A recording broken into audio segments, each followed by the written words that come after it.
What a facility, what a fan base. Love this place. You know, the dirt late models used to run over here. I had late model teams come over the years and watch them and just watch this place grow. Every year it gets better and better. To be able to be a part of this and bring the SRX series here is pretty damn cool, huh? What was your question? I haven't even had a chance to get you one yet, but that's okay. Okay, you're used to the microphone. Or a win?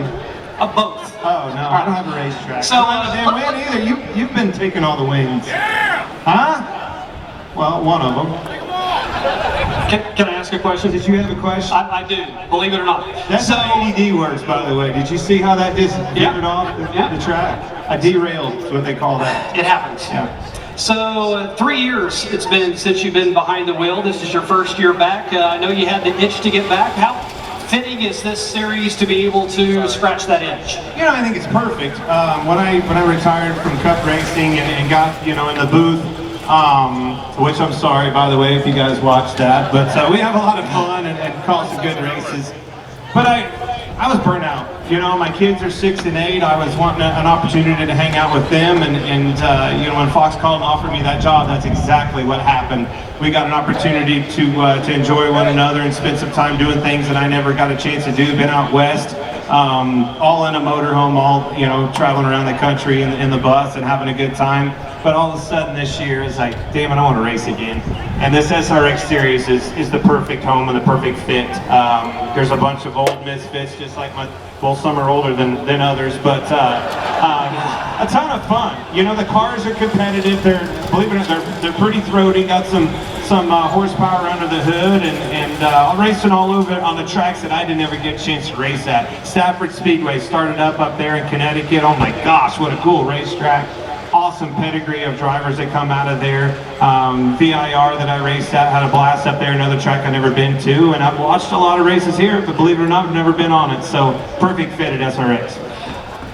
And give it over to Bobby, if you don't mind. Of course, Clint's kept his hand in dirt track racing with some of the sponsorship that he's done and race teams that he's had. Every week that we come out here for our weekly racing series, Longhorn chassis show up. You guys founded that, you, Terry, and Justin back in 2010.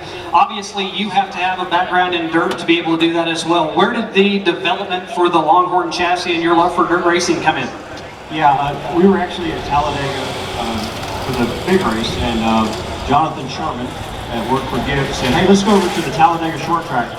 And one of those times he said, it wasn't that time, another time, it's like, hey, you need to drive one. And well, by the time both wreckers got me hooked up off the track, I'm like, probably shouldn't have done that. But so I met Earl Pearson.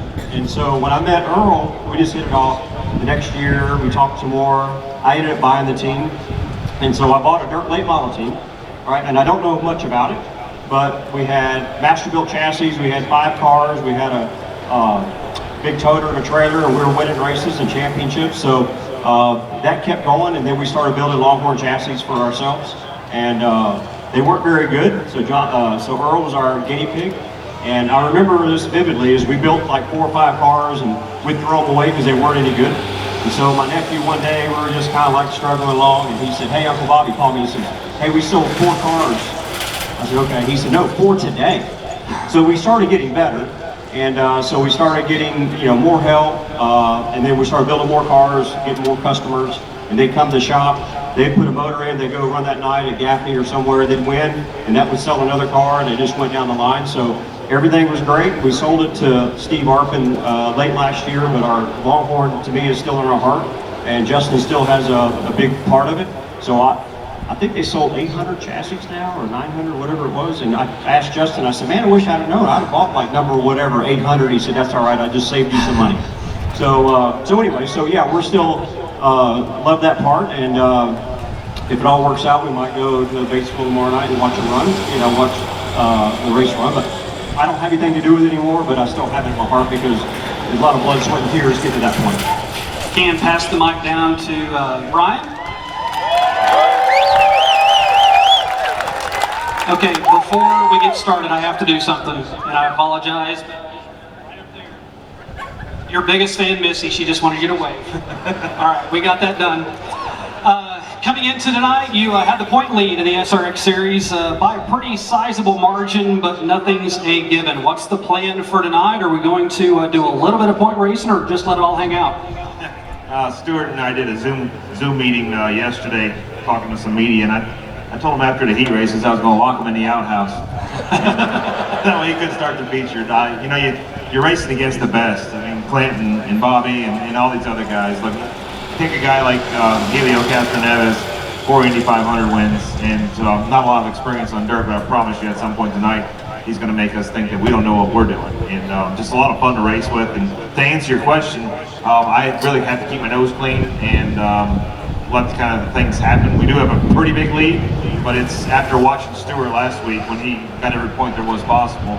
And this is still dirt. I know what he's capable of, so we're just going to do our best and try to get our South Point car in a championship contending position. If you went back down to Clint, if you would. Just racing in general in the Midwest. This is where you started, Lakeside, over at Thunder Hill, a number of other tracks that you really cut your teeth on dirt track-wise in this area. How special is it, not just for Lucas Oil Speedway, but to keep this type of vibrancy alive in this area? Well, I kind of alluded to that last time. That's what is cool about this series. You get a chance to race on tracks that we never get, had a chance at growing up in the Midwest. Such a fun, important backbone of racing, of motorsports. Just because you're cup racing doesn't mean that you can live off that. I'm telling you, motorsports doesn't live without grassroots racing. Without tracks like this, with Lakeside, I-70 you talked about. Just talked to a guy that just bought Moberly, Missouri. That was the first time. You ever heard of Carl Edwards? First time I ever raced him. He beat me that day, clearly cheating. But again, cool racetracks in the Midwest. Iowa, my gosh, tons of awesome racetracks in Iowa, and obviously right here in Missouri. So yes, it's so fun to come back and race again on tracks that that put us all on the map. It really did. Haven't seen the other group come out yet, so another round of questions real quick if we can go to Bobby. When you signed up for this, did you have any type of inclination at all that this series was going to be as competitive and as challenging as what it actually is? Well, I kind of did to start with, but let me back up one thing on the while ago. Forrest Lucas, I met with him in his office to talk about sponsoring Earl Pearson. So they sponsored our car for many years. So you think about coming back around, I mean, obviously had to negotiate the deal with him to get a sponsor. So I was excited about that. This is fun to be here at this Speedway for that reason. So. But in the SRX, when Ray asked me to come do this, we had talked about it about a year before he decided to make it all happen. And I mean, that's like the IROC series I raced in many years ago, and as competitive as it was, and you don't race against a lot of those people all the time. This is obviously similar in some ways, but different. But when you go out there week in and week out, I mean, you don't know, like Clint alluded to with Helio, not his cup of tea. Probably before the night's over, he's probably going to pass me. Joseph Newgarden at New River Valley, and he was awful to start with, but he body slammed me one time to go by me. I'm like, well, you got it figured out, So you never know, and you go out there, and it's a lot of fun. And like I said, the IROC series the same way. And so this year, Kanan was fixing to win at Stafford till he lost the brakes. And yeah, I mean, it's just what's fun. Haley finished second last weekend, so yeah, it's really, really cool to be able to go out there. And I think all of us, and I tell people, they're like, are you having fun? I said, yeah, but my heart rate's still pretty high in the race car. It's not like we're out there just doing nothing and not riding around. And so yeah, it's competitive, whether it's these two or the other, others back in the garage. So I've never met a much more competitive people and nice people until everybody puts their helmets on. Then it's over after that. So they're very competitive. And finally, back to... Let me tell you a funny story. Let me tell you about the difference between where we come from and where we are now. The trailer park has changed. When I came in, Bobby, Ryan, everybody was in there. We all had the baddest buses. I mean, but we also had people, you know what we had? We had people to wash them for us. The funniest part is watching the trailer park show up, and you know who it is? It's us. We're driving. I look over and Bobby's on a trifold ladder standing like 8 foot in the air, wiping the bugs off his windshield. I said, boy, we have been humbled at this deal. So, yeah, when we pull out of here, it'll be us. No more getting on jets or anything else, it's us. And if you see us in a truck stop, it's gonna be us. wiping them bugs off. But man, it's so fun to be able to do that. But just imagine little short Bobby wiping the bugs off the windshield. It was a sight. Just another funny story is that Schrader, I know was up here a while ago, years ago, he would sit there and say, on TV, right?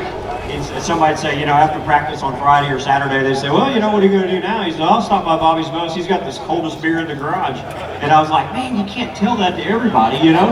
So, yeah, so anyway, but we do have a lot of fun. And I don't know that I think I might have the coldest beer in the garage tonight, but I don't have the most beer in the garage tonight. Somebody right here has got the most. You got to win something, right, folks?